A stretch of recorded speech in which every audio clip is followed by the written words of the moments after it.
The car stopped in front of the shelter at 11:47 p.m. Derek didn't turn off the engine. He reached across Vanessa, opened the passenger door from the inside, and said 4 words without looking at her. "This is your stop." Vanessa was 7 months pregnant. Her feet were swollen inside her shoes. She had been crying for the last 40 minutes, but had stopped somewhere around the bridge because she realized the crying wasn't changing anything. She looked at the building. A faded sign that read Mercy House Community Shelter hung crooked above the entrance. 2 women sat on the steps with their children. A security light flickered above the door. She looked back at Derek. He was already scrolling through his phone. She reached into the back seat, picked up the small duffel bag that contained everything he had allowed her to take, and stepped out onto the pavement. The door closed behind her. He pulled away without looking back. And that was the moment that would destroy him. Not tonight, not tomorrow, but it was coming. And Vanessa already knew it. She just didn't know how soon. Welcome to Morel Folktales. Before we go any further, welcome to Morel Folktales, where every story hits different. If you are new here, subscribe right now, hit that notification bell, and drop a comment telling us where you are watching from. We want to see you in the comments. Now let's get back to Vanessa, because what happens next will leave your mouth wide open. 3 weeks before that night, Vanessa had been standing in a hotel ballroom wearing a dress she bought at a discount store, surrounded by people whose watches cost more than their cars. It was the annual gala for Brooks Capital Investment Group. Derek's name on the banner. Derek's face on the program. His night entirely. Vanessa stood near the edge of the room the way she always did. Quiet. Observant. One hand resting on her round belly. She had learned that these events were not about celebrating anything. They were about performing. And she had never been a good performer. Derek was across the room. Laughing. Touching shoulders. Working the crowd the way only he could. 6'2", tailored suit. Smile like a campaign poster. And next to him, almost surgically attached to his side, was Whitney Carter. Whitney was Derek's business partner, introduced to Vanessa 2 years ago as the brain behind the operation. She wore designer everything and spoke to Vanessa with the specific kind of politeness that was actually contempt wrapped in good manners. Vanessa had noticed things about Whitney long before Derek thought she had. The way Whitney touched his shoulder when making a point. The way she looked at Vanessa, not with jealousy, but with something worse. Pity. Like Vanessa was already a problem that had been solved. Tonight, walking toward the dessert table, Vanessa heard her own name. Vanessa has no idea. She's completely in the dark. That's what makes it easy. She stopped.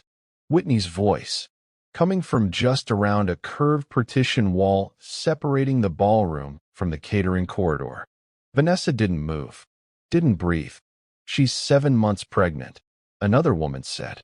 "You're sure Derek is going through with this?" "He signed the papers this morning," Whitney said. "Filing for divorce next week.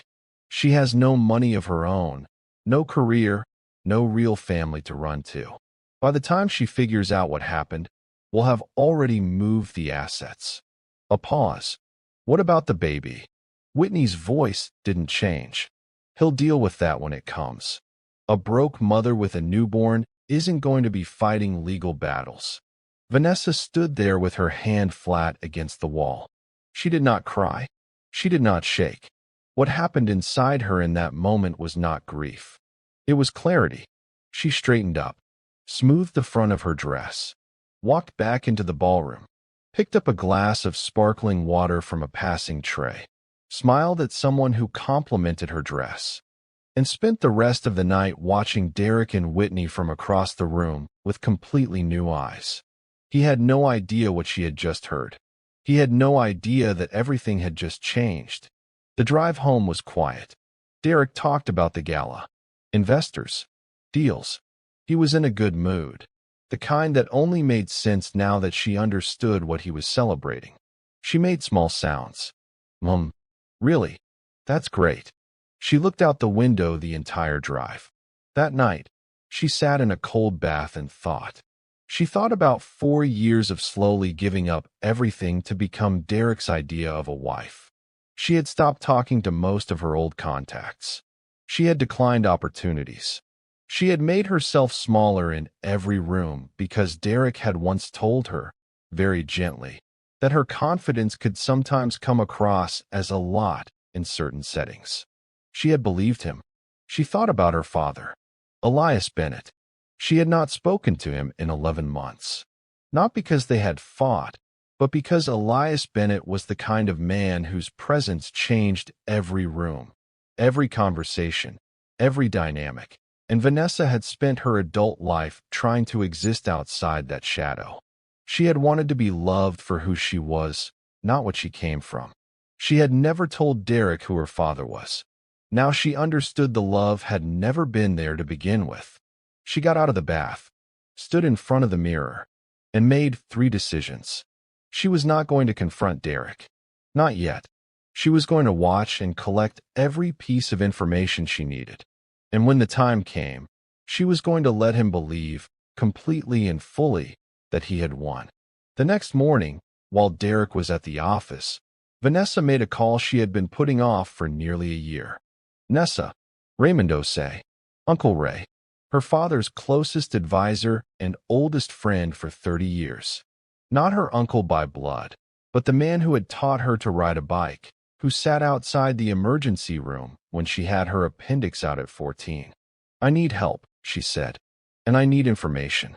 Specifically, I need to know what my legal position is if a husband files for divorce without informing his pregnant wife, while simultaneously moving marital assets into a private business account. The silence that followed was not surprise. It was the sound of a very intelligent man shifting into action.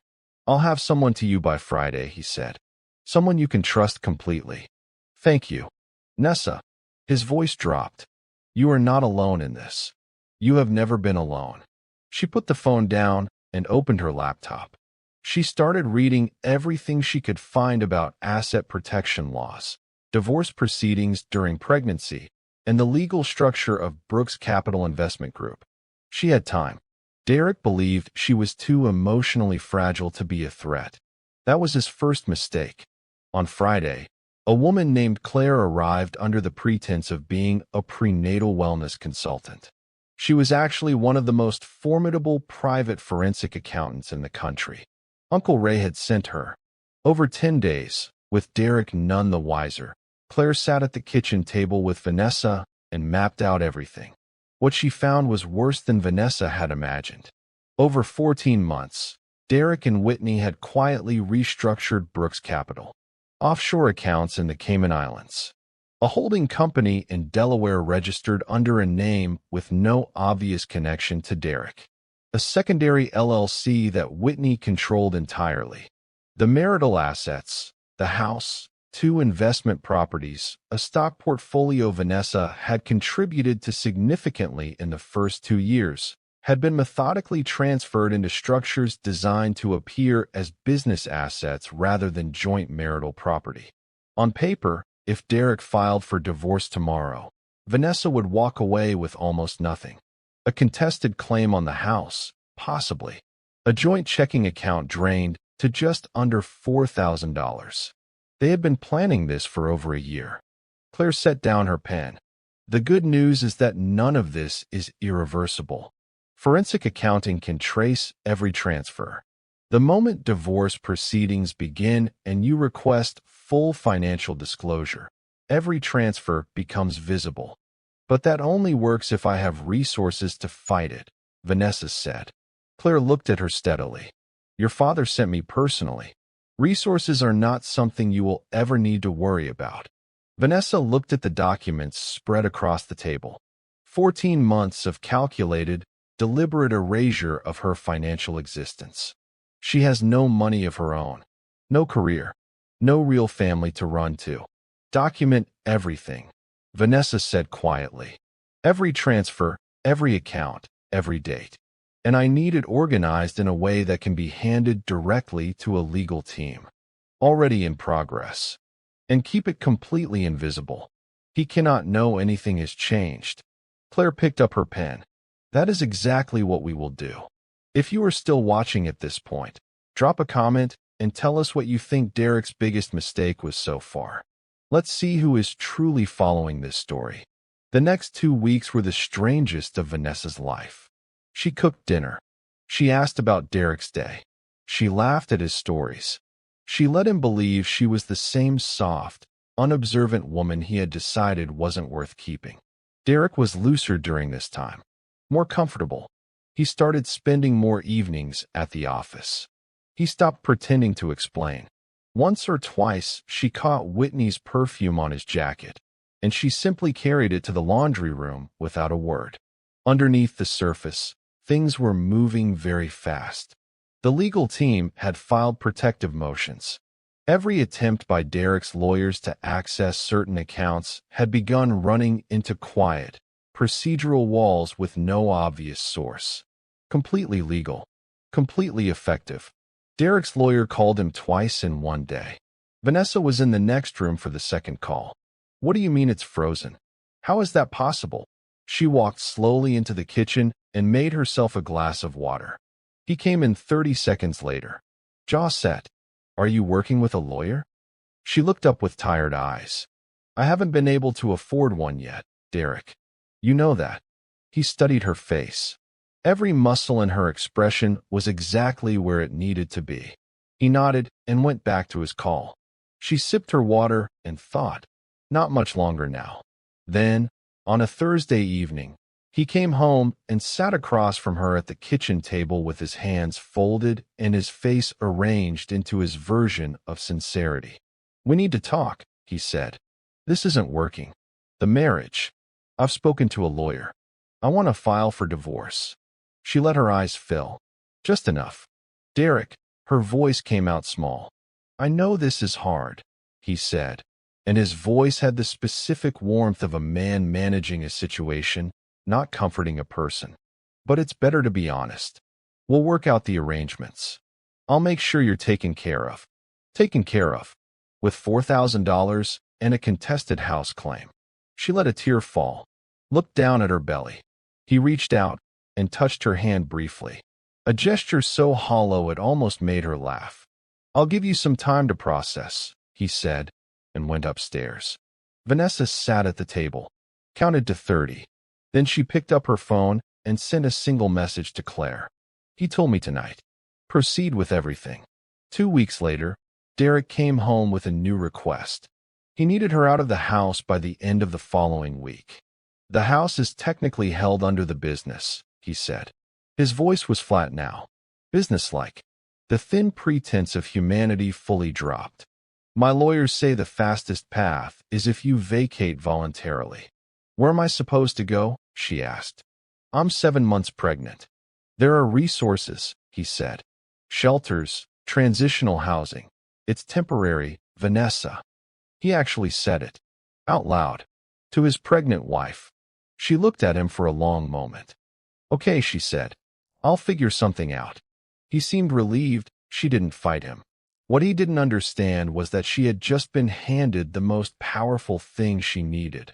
A clean, witnessed, documented narrative of a man who had deliberately left his 7 months pregnant wife with no resources, no housing, and a suggestion to find a shelter while secretly hiding their marital assets offshore.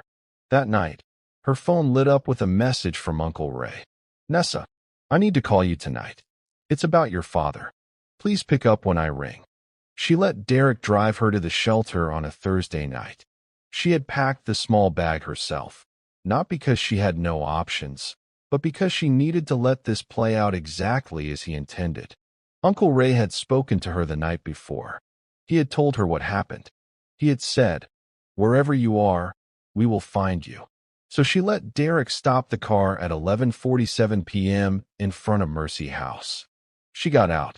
She sat on the front steps next to a woman named Sandra who had 2 children asleep against her side. She waited. 14 minutes later, 6 black SUVs turned slowly onto the block. No sirens. No rush. Just 6 large vehicles moving with the kind of certainty that made everyone stop and look. They pulled up in front of Mercy House and stopped. Uncle Ray stepped out of the lead vehicle. 71 years old. Silver-haired. Dark overcoat. He walked up the shelter steps with the bearing of a man who had served one of the most powerful families in the world for 3 decades and understood exactly what that responsibility meant. He stopped in front of Vanessa, and he bowed his head. Not a small nod. A full, genuine bow of respect. "Miss Vanessa," he said, "I'm so sorry it took us this long to find you tonight." Sandra, beside her, looked from Uncle Ray to Vanessa and back with wide eyes. Vanessa stood up slowly. She saw what was in Uncle Ray's face before he said it. "Your father," he said. His voice was steady. His eyes were not. "Elias Bennett passed away 4 days ago. Peacefully, in the night. He was at the estate in Vermont. He was not alone." Vanessa put her hand over her mouth. "He updated his estate documents 3 weeks ago," Uncle Ray continued. "Everything is transferred to you. Every account, every holding, every property, every trust. As his only daughter and sole heir." She stood on the steps of a homeless shelter, holding a duffel bag, 7 months pregnant, and felt the weight of what he was saying settle over her like something enormous and quiet. Her father was gone, and he had left her everything. Elias Bennett had never appeared in newspapers or magazine covers. He had turned down every interview, refused every profile. But in financial circles, in governmental corridors, in the rooms where things were actually decided, his name was known the way weather is known. Not because you see it, but because you feel its effect on everything around it. His estate was privately valued at just over $1.3 trillion. "Was he in pain?" she asked, her voice barely above a whisper. "He was not," Uncle Ray said. "He went in his sleep. The last thing he asked about, the morning of that day, was you." She closed her eyes. She stood on that sidewalk and she grieved her father, fully, for 1 complete minute, in silence. Then she opened her eyes. "The media?" she asked. "Contained for 72 hours, per your father's instructions. At 9 a.m. Saturday, the estate's formal disclosure will be filed. The news will be public."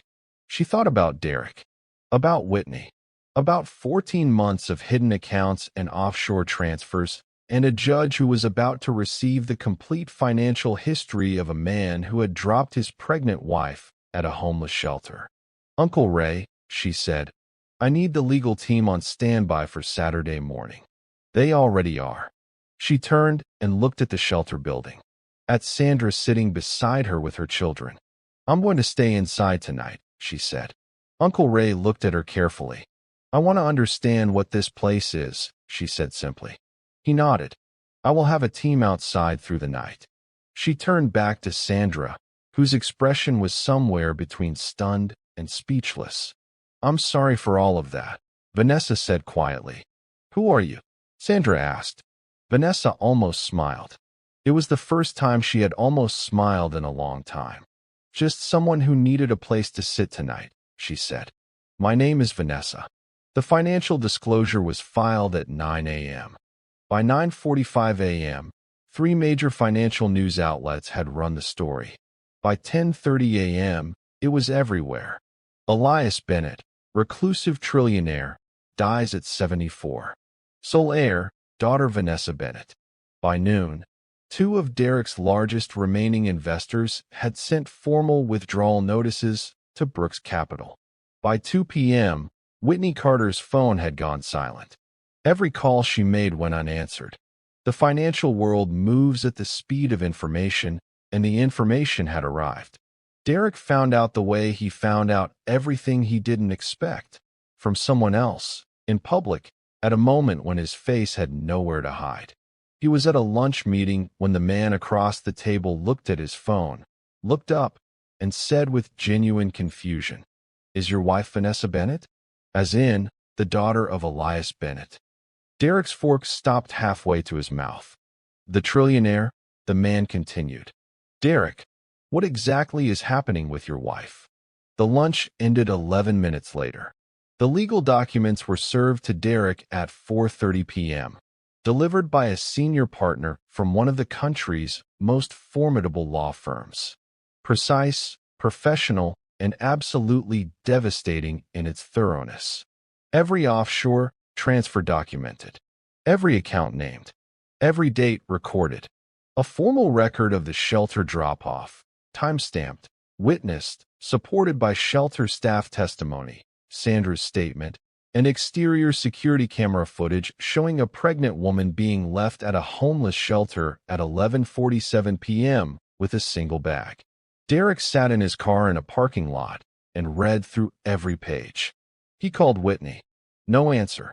He sat with the cold recognition of what he had done. He had believed that a quiet woman was a powerless one. He had believed that a woman who didn't fight back had nothing to fight with. He had left his pregnant wife at a homeless shelter. His wife, who was the sole heir to over $1 trillion. And she had documentation of everything he had ever done to her. He sat in that parking lot for a very long time.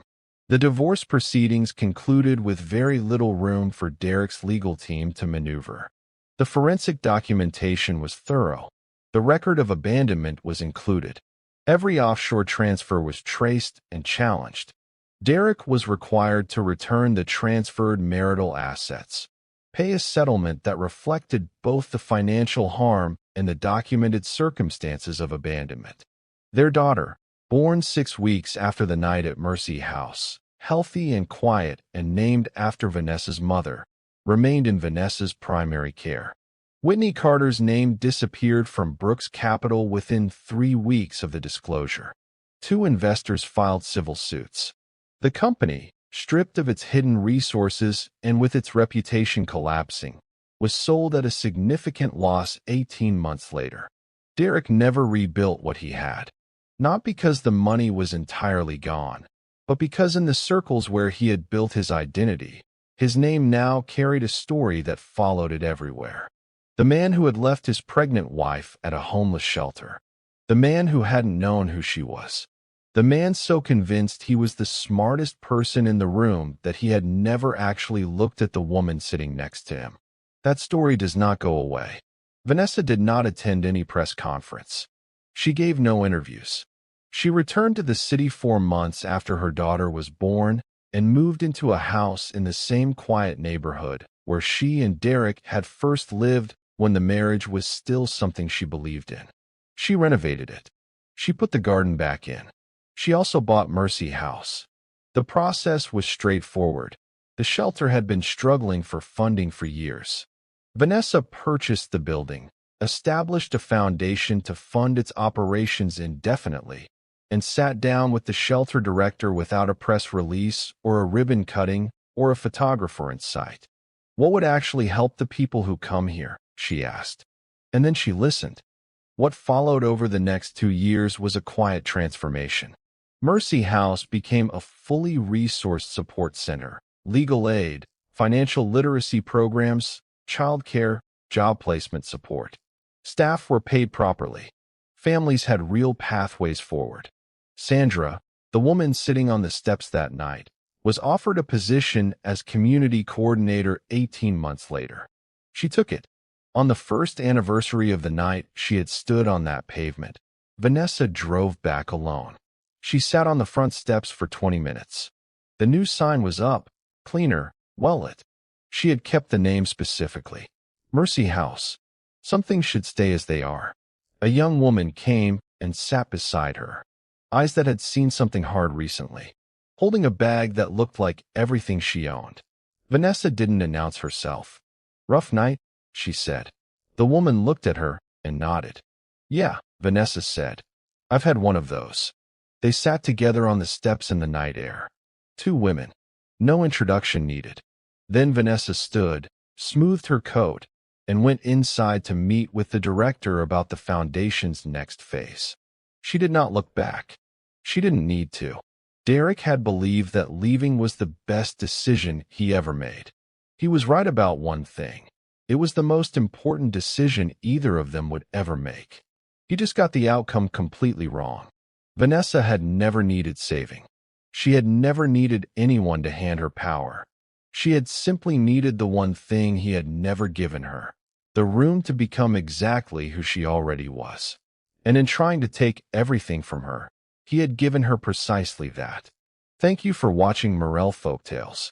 If you enjoyed this story, subscribe so you never miss one. Hit the notification bell and leave a comment below. What was the exact moment you knew Vanessa had already won? From where we stand, she won the moment she stepped out of that car without looking back. We will see you in the next story.